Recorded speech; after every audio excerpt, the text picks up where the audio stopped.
बिस्मिल्लाहिर्रहमानिर्रहीम।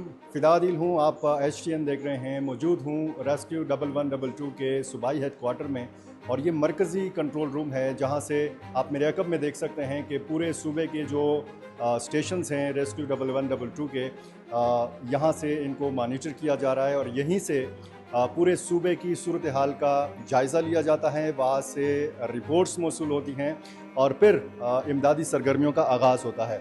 यहाँ पर इस नक्शे में मैं आपको दिखाना चाहता हूँ कि खैबर पख्तूनख्वा में इस वक्त सूरत हाल क्या है। सबसे पहले ख़बर जो है वो आती है मानसेरा से, और उसके बाद फिर हम देखते हैं कि एक तो आपने मुख्तलिफ़ दिनों से कई दिनों से देख रहे हैं कि बाजौड़ के हवाले से जो सूरत हाल है वहाँ पे ऑपरेशन हो रहा है, और जो सैलाब की सूरत हाल बनी है तो पेशावर से एक हेलीकॉप्टर उड़ा और मोहम्मद के इलाके से होता हुआ ये बाजौड़ जाना चाहता था, और यहाँ पे मोहम्मद में वो क्रैश हो गया है। इतला यह है कि इसमें 2 पायलट समेत अमले के 5 अफराद शहीद हो गए हैं। ये मालाकंड और लोयर दीर और फिर सवात, बुनेर, शांगला, इसी तरह मानसेरा, कागान वैली, अपर दीर, ये सारे इलाके सैलाब से मुतासर हुए हैं और शदीद बारिशें हुई हैं। मेरे साथ यहाँ पर मौजूद हैं रेस्क्यू 1122 के सूबाई तर्जुमान बिलाल अहमद फैज़ी। बिलाल साहब, बहुत शुक्रिया। इस नक्शे की मदद से अगर हम अपने नाजरीन को समझा सकें कि सबसे ज़्यादा जो क्लाउड बर्स्ट की वजह से मुश्किल सूरत हाल है वो कौन से इलाके में है, और इस वक्त आपका जो महकमा है, आपका जो डिपार्टमेंट है वो कर क्या रहा है?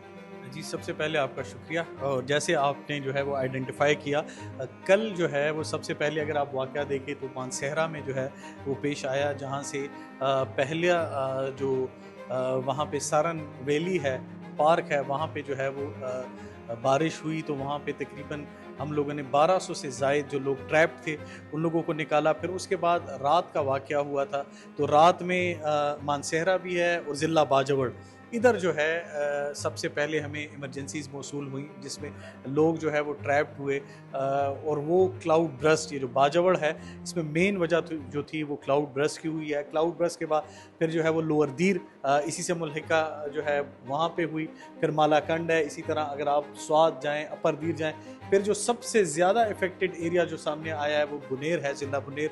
इसकी 3 तहसीलें थी जहाँ पे जो है ये अफसोसनाक वाक़या पेश आया, और ये सारा जो है वो क्लाउड ब्रस्ट की वजह से हुआ है, जिसकी वजह से अब तक ओवरऑल अगर बात की जाए तो 160 से ज़ायद अफराद जो है वो जाम बहक हुए हैं, और मज़ीद जो है वो इसमें खदशा ज़ाहिर किया जा रहा है कि ये डेड बॉडीज़ या ये डेड टोल जो है वो इंक्रीज़ करेगा। अभी तक की इत्तलात तक तकरीबन 40 से ज़ायद अफराद जो है वो लापता हैं, जिसकी तलाश के लिए भी सर्च ऑपरेशन जारी है। इसी तरह आपको जैसे पता है कि बुनेर की बात की जाए सिर्फ, तो बुनेर में भी काफ़ी बड़ी तादाद में क्लाउड बर्स्ट की वजह से पानी का फ़्लो भी बहुत ज़्यादा था।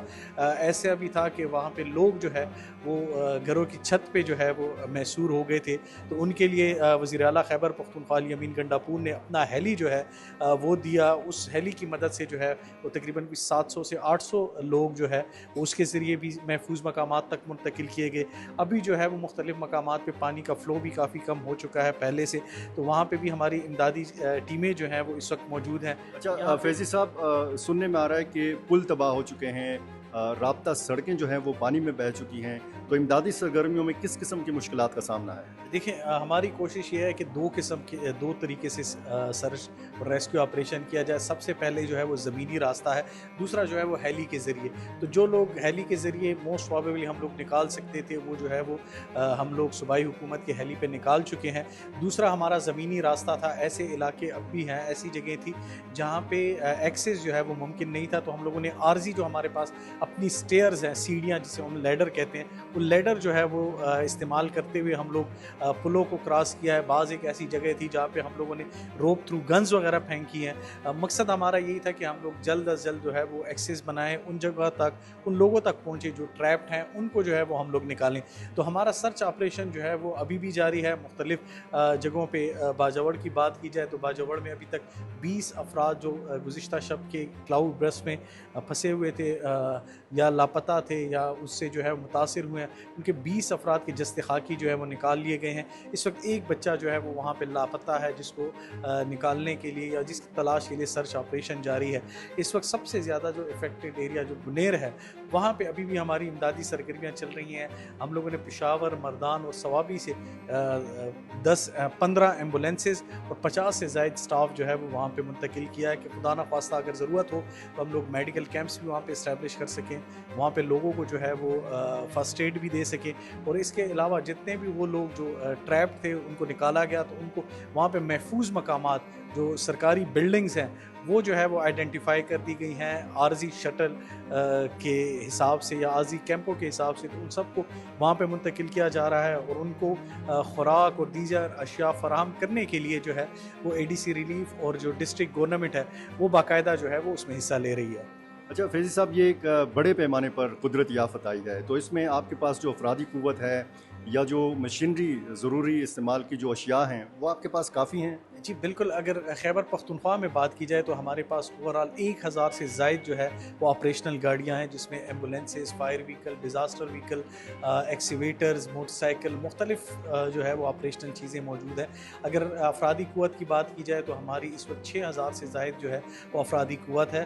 اور جیسا کہ میں نے آپ کو بتایا ہمیں بنیر میں ضرورت پڑی تو ہم لوگوں نے 15 ایکسٹرا ایمبولینسز جو ہے وہ انہی اویلیبل ڈسٹرکٹ سے بھجوائی ہیں. اسی طرح یہ تو آپ خیبر پختونخوا کے اندر کے انتظامات کے حوالے سے بات کر رہے ہیں, این ڈی اے میں یا وفاقی اداروں کی طرف سے بھی کوئی مدد حاصل ہے آپ کو؟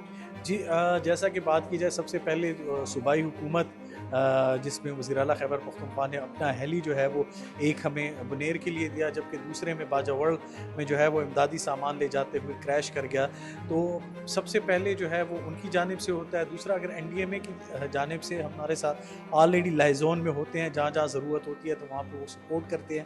اب بھی جو ہے انہوں نے مختلف ذرائع سے مختلف چیزیں جو ہیں وہ کی ہیں. تو اس میں جو زیادہ تر ان کا فیکٹر ہوتا ہے وہ این جی اوز ہوتی ہیں جو کہ 3 قسم کے فیزز میں ہمیں سپورٹ کرتی ہیں. ایمرجنسی ہو گیا, ریلیف, ریہیبلیٹیشن ہو گیا. تو ایمرجنسی میں تو ہم لوگ ان لوگوں کو فیسیلیٹیٹ کر رہے ہیں.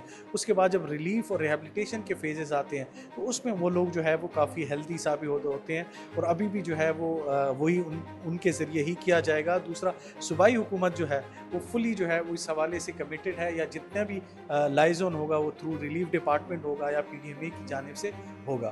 یہ بار بار آپ ہیلی کاپٹر کے استعمال کی بات کر رہے ہیں, تو یہ جو پہلے ایک سوات میں حادثہ ہوا تھا اس حوالے سے یہ بتایا گیا تھا کہ صرف ہیلی کاپٹر کافی نہیں ہے, اس کے لیے جو متعلقہ سامان ہوتا ہے لوگوں کو اٹھانے کے لیے وہ بھی ضروری ہوتا ہے. تو وہ آپ کے محکمے کے پاس ہے سارا سامان؟ جی بالکل. یہ جتنے بھی ہیلی کے حوالے سے 2 طریقے سے ہیلی استعمال کیا جاتا ہے. سب سے پہلے جو ہیلی استعمال ہوتا ہے وہ لوگ جو محصور ہوتے ہیں یا چھتوں پہ موجود ہیں ان کو جو ہے وہ ٹرانسپورٹ کرنا. دوسرا جو ہے وہ زخمیوں یا مریضوں کو جو ہے وہ ایک جگہ سے دوسرے مقام تک منتقل کرنا ہے. تو پہلا فیز جو ہے وہ سول ایویشن اور جو ایڈمنسٹریشنز ہیں وہ ڈپارٹمنٹ کر رہی ہیں. سیکنڈ فیز جو ہے وہ ہمارا ہے کہ جتنے بھی مریض یا زخمی جو ہیں وہ ہم لوگ وہ کرتے ہیں. تو اوورآل دیکھا جائے تو ہیلی میں وہ تمام سامان موجود ہے. یہاں ہم لوگ اپنی بات کریں تو ہمارے پاس لوگ بھی موجود ہیں. حالانکہ وزیر اعلیٰ خیبر پختونخوا نے ہمیں سوات انسیڈنٹ کے بعد جتنے بھی جو دریا کے کنارے ہیں وہاں پہ ہم لوگوں نے عارضی واٹر ریسکیو پوائنٹس قائم کیے ہیں, جس میں 60 ٹوٹل پوائنٹس ہیں جو 13 اضلاع جو ونریبل یا ممکنہ سیلابی صورتحال سے افیکٹ ہو سکتے تھے وہاں پہ ہم لوگوں نے 60 کیمپس قائم کیے تھے, جس میں 139 لوکل غوطہ خور جو ہے وہ ہم لوگوں نے عارضی اس پہ بھرتی کیے تھے, وہ بھی خدمات فراہم کر رہے ہیں. تو اوورآل دیکھا جائے تو ہماری کوشش یہ ہے کہ جتنا بھی ہمارے ایکوپمنٹس یا ہمارے آلات ہیں یا وسائل ہیں وہ تمام تر بروئے کار لائے جا سکے اور عوام کو خدمات فراہم کی جا سکیں. بہت شکریہ جی. ناظرین, آپ نے دیکھا بلال احمد فیضی نے بھی پورا تفصیل سے بتایا. یہ وہ علاقے ہیں کہ جو سب سے زیادہ متاثر ہوئے ہیں شدید بارشوں کی وجہ سے, اور اس کے بعد بلال احمد فیضی بتا رہے تھے کہ یہاں پر جو دریا ہیں جو وہاں پہ پانی کا بہاؤ کم ہو گیا ہے نسبتاً, لیکن اب خدشات یہ ہیں کہ یہ نشیبی جو علاقے ہیں چارسدہ, نوشیرہ اور کچھ علاقے پشاور کے یہ متاثر ہو سکتے ہیں. بہت شکریہ.